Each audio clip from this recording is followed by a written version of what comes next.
In a world of polished glass and cold steel, Isabel Sterling reigned supreme. Her office, perched atop the city's tallest skyscraper, was a silent testament to a life insulated by wealth, a fortress against the untidy chaos of human emotion. Below, in the city's heart, Liam O'Connell lived in a world of warm oil and worn metal. His small garage was a sanctuary of tangible problems and honest solutions, a place where his grease-stained hands brought order to mechanical chaos. He was a single father, and his universe revolved not around stock prices, but around the bright, unwavering smile of his 7-year-old daughter, Maya. Their two worlds, one of sterile opulence and the other of humble authenticity, were destined to collide. The moment arrived under the blinding flash of camera bulbs at the annual Tech Innovators Gala. Isabel's latest vanity project, a one-of-a-kind hypercar with an experimental engine she'd poured millions into, sputtered and died at the red carpet's edge. Humiliation, a feeling as foreign to her as poverty, washed over her in a cold wave. Her own world-class engineers were baffled. As the minutes stretched into an eternity of public failure, a tow truck was reluctantly called. Liam stepped out, his calm demeanor a stark contrast to the frantic energy of the scene. Seeing his simple work clothes, Isabel's frustration found its target. "You?" she scoffed, her voice dripping with disdain for the reporters to hear. "They sent a common mechanic to fix a prototype fusion core? Don't waste my time." Liam simply knelt, his eyes scanning the intricate machine. Maya, awake now, watched her father from the truck with complete faith. Isabel, needing to reclaim control, threw out a challenge meant to be an impossible public dismissal. "Tell you what," she announced, a cruel smirk on her lips. "You fix this engine, right here, right now, and I'll marry you." A ripple of laughter and frantic clicks from the press followed. Liam didn't look up. He simply said, "I don't need a prize, ma'am. I just need to see the problem." The world held its breath, expecting a man to retreat in the face of such public scorn. But Liam was not a man defined by the opinions of others. He moved with a quiet, focused grace, his hands hovering over the engine's core. He didn't connect worn wrench. He located a single harmonic dampener, a component buried deep within the assembly, designed to millimetric perfection. To the others, it was flawless. To Liam, it was a fraction of a degree out of alignment, a fatal flaw, imperceptible to any standard diagnostic. With a precise, gentle turn, a movement born of thousands of hours of instinct and expertise, he adjusted it. There was a soft click, a sound of something falling perfectly into place. He stepped back. "Try it now," he said, his voice even. A skeptical engineer slid into the driver's seat and pressed the ignition. The engine didn't just start, it awoke. A low, powerful hum filled the air, a perfect, resonant purr of immense power under absolute control. The crowd gasped. Isabel's face went pale, her arrogant smirk dissolving into sheer, unadulterated shock. He had done the impossible. In less than 5 minutes, with a simple tool and an inexplicable insight, this grease-stained mechanic had solved a puzzle that had stumped a team of the world's best engineers. He had not just fixed her car, he had dismantled her entire worldview. Isabel Sterling did not believe in accidents. She believed in data. And the data on Liam O'Connell made no sense. The following morning, in the sterile silence of her office, she stared at the preliminary background check. It was blank, a ghost. A man with his skills didn't just appear from nowhere. She bypassed her usual corporate channels and hired the best private investigator money could buy. "I want to know everything," she commanded. "Where he trained, who he worked for, why he's fixing mufflers in a back-alley garage. I want to know what he had for breakfast." The command was a shield for her confusion. The man's quiet confidence, his utter lack of reaction to her wealth or her insult, was a variable she couldn't compute. It was more unsettling than the engine failure itself. 2 days later, a secured file landed on her desk. She opened it, and the world tilted on its axis. Liam O'Connell was not a mechanic. He was, or had been, Dr. Liam O'Connell, the lead propulsion architect for the Ares program at a highly secretive aerospace consortium. He was the mind behind The revelation was still settling when her own world began to crumble. Alarms blared across her company's network. Their new, revolutionary energy grid, the project that would secure her legacy, was failing. System-wide cascading blackouts were imminent. It wasn't a glitch. It was sabotage, elegant and untraceable. She knew, with a certainty that chilled her to the bone, who was behind it. Marcus Vance, her former fiancé and the CEO of a rival corporation. He had the means, the motive, and the ruthlessness, but she had no proof. Panic began to set in, a cold, creeping dread. Her board was calling for her head. Her empire was on the verge of collapse. Driven by an instinct she didn't understand, she found herself not in a boardroom, but at the entrance to Liam's garage. He was underneath a car, his daughter Maya sitting on a stool, carefully drawing. The little girl saw her first. "Hello," Maya said, her voice clear and bright. "Are you the lady Daddy fixed the car for?" Isabel knelt. "Yes, I am." Maya held up her drawing. It was a crude crayon rendering of a stick-figure man, a little girl, and a woman with impossibly yellow hair, all holding hands under a smiling sun. "This is for you," she said, "so you won't be sad." The simple, uncalculated kindness broke through years of carefully constructed emotional armor. Tears welled in Isabel's eyes. When Liam slid out from under the car, he saw not a titan of industry, but a woman on the verge of breaking. "I need your help," she whispered, the words costing her everything.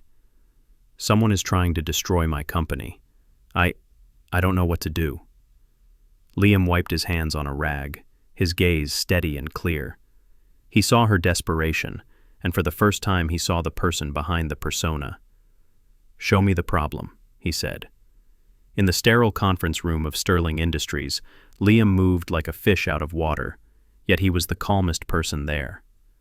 Isabel's engineers, the same ones who had pitied him at the gala, now presented him with terabytes of corrupted data and nonsensical error logs. They spoke of firewalls and encrypted attacks. They were looking for a ghost in the machine, a digital intruder. Liam's imperceptible hum would create stress fractures, leading to a catastrophic system-wide failure that would look like a simple hardware defect. Isabel watched, mesmerized.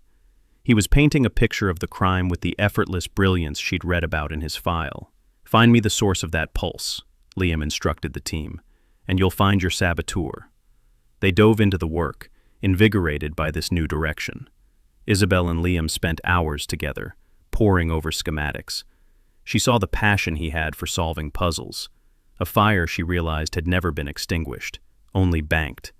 But Marcus was always one step ahead. As they closed in on the source, a section of the grid overloaded spectacularly, creating a massive blackout in the financial district and causing a panic. The board called an emergency meeting. Marcus, through back channels, was already positioning himself for a hostile takeover. Their first major effort had ended in a public setback, and time was running out. The pressure intensified. The board gave Isabel 48 hours to solve the crisis or step down.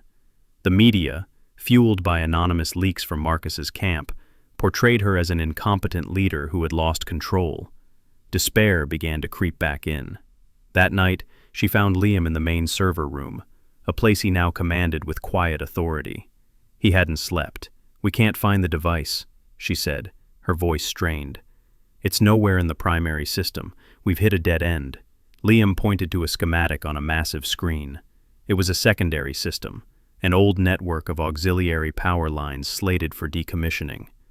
"We were looking at the arteries," he said softly, "but the poison was delivered through the veins." He explained that Marcus wouldn't have placed the pulse generator in the new grid, where it might be detected. He would have hidden it in the old, forgotten infrastructure that was still physically connected. It was a breathtakingly elegant and sinister plan. The true scope of the treachery was now clear. Marcus hadn't just sabotaged the grid. He had weaponized Isabel's own legacy systems against her. "He's using my own company's history to destroy its future," she murmured, a fresh wave of anger replacing her fear. "Then we'll use the truth to save it," Liam replied. He had isolated the probable location of the device. A single, aging substation in the city. Isabel's security detail raced to the substation to physically remove the device. Liam and Isabel prepared for the board meeting. They had the what and the how, but they needed the who. Liam, using his knowledge of signal propagation, had devised a way to triangulate the exact origin point of the command signals sent to the hidden device. It was a digital breadcrumb trail that Marcus believed was untraceable. "He's arrogant," Liam explained, as they stood before a monitor displaying a swirling vortex of data. "He used a proprietary encryption protocol from his own company's network. He's signing his name to the crime without even knowing it." Isabel felt a surge of adrenaline. This was her world, corporate warfare, high-stakes gambles. But this time, it felt different. It wasn't just about winning. It was about justice. It was about validating the trust this quiet, brilliant man had placed in her. They worked through the night, a seamless team. He provided the irrefutable technical proof. She packaged it into a narrative of corporate espionage that a board of directors would understand. They had to time their presentation perfectly, syncing their reveal with the moment the device was deactivated. As they finalized the last slide, Isabel looked at Liam, his face illuminated by the glow of the screen. The grease stains were gone, but the intensity in his eyes remained. He was a protector, a problem solver. He was the most formidable man she had ever met. "Are you ready for this?" she asked. Liam looked at a photo of Maya he kept on his phone. "I'm just a mechanic," he said with a small smile. "But I've always believed in fixing what's broken." The boardroom was a coliseum, and Isabel was the gladiator being thrown to the lions. The air was thick with tension, and the smug confidence radiating from Marcus Vance, who sat at the opposite end of the table. He began his presentation, a masterful performance of feigned concern, showcasing data that painted Isabel as reckless and her technology as unstable. He formally proposed a motion for her immediate removal and the absorption of Sterling Industries into his own company to stabilize the market. "The evidence is clear," Marcus concluded, his voice dripping with false sympathy. "Her leadership has failed." "Not all the evidence has been presented," Isabel said, her voice first time. He recognized the mechanic from the gala. Liam didn't address the board. He walked to the main display and, with Isabel's laptop, brought up a single, elegant animation of a resonating sine wave. "This is what's been attacking your grid," Liam began, his voice calm and authoritative. He broke down the complex physics into a simple, undeniable analogy. Imagine tapping a wine glass with a spoon. With the right rhythm, the right frequency, the glass will shatter. Mr. Vance here has been tapping your entire energy grid, and he was seconds away from shattering it. He then displayed the triangulated signal data, the digital breadcrumbs. It showed the malicious commands originating from a secure server. A server registered to Vance, a corporation. A server located in the sub-basement of the very building they were in. The final command, the one that would have caused the total system collapse, Liam said, his eyes locking on Marcus, was scheduled for 5 minutes from now. He glanced at his watch. But 3 minutes ago, our team removed the device. On the screen, the malevolent sine wave flatlined. The attack was over. The proof was absolute. Marcus Vance's face contorted from smug arrogance to pale, cornered rage. He was finished. In the aftermath, Liam O'Connell was no longer just a mechanic. He was a legend. The story of the hidden genius who saved a billion-dollar company from the shadows became an inspiration. The board, humbled and grateful, gave Isabel their unanimous and unconditional support. Marcus Vance faced a maelstrom of legal and financial ruin. That afternoon, Isabel called Liam to her office. The view of the city from the top floor seemed different now. Not a kingdom to be ruled, but a community to be protected. "The board has authorized me to make you an offer," she said formally. "Chief Technology Officer. A salary, stock options, anything you want." Liam looked out the window, then back at her. "I appreciate that, Isabel. but my place isn't in a boardroom." His gaze was soft but resolute. "I left that world for a reason. My job is Maya." Isabel's heart sank, but she understood. "Then what?" "What's broken here," he said, "isn't just the technology. It's the culture that allowed a man excuses to visit, often with a coffee for him and a juice box for Maya, who had claimed a corner for her drawing. One sunny afternoon, they left work early and went to a park. As Maya laughed on the swings, Isabel stood next to Liam, their shoulders almost touching. The awkwardness of their first meeting felt like a lifetime ago. "About that other offer," she said, a playful light in her eyes. "The one from the gala." Liam smiled, a genuine, warm smile that reached his eyes. "My hands are still covered in grease," he said, showing her. Isabel reached out and took his hand in hers. Her own perfectly manicured nails were a stark contrast to his callous skin, but the connection felt more real than anything she had ever known.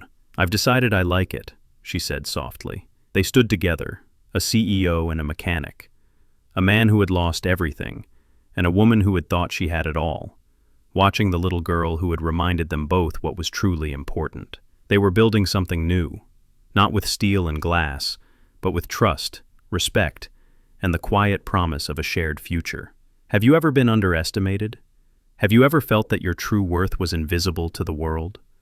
Remember that integrity is a quiet force, and true genius often wears the humblest disguise. Share this story if you believe in the power of character over circumstance.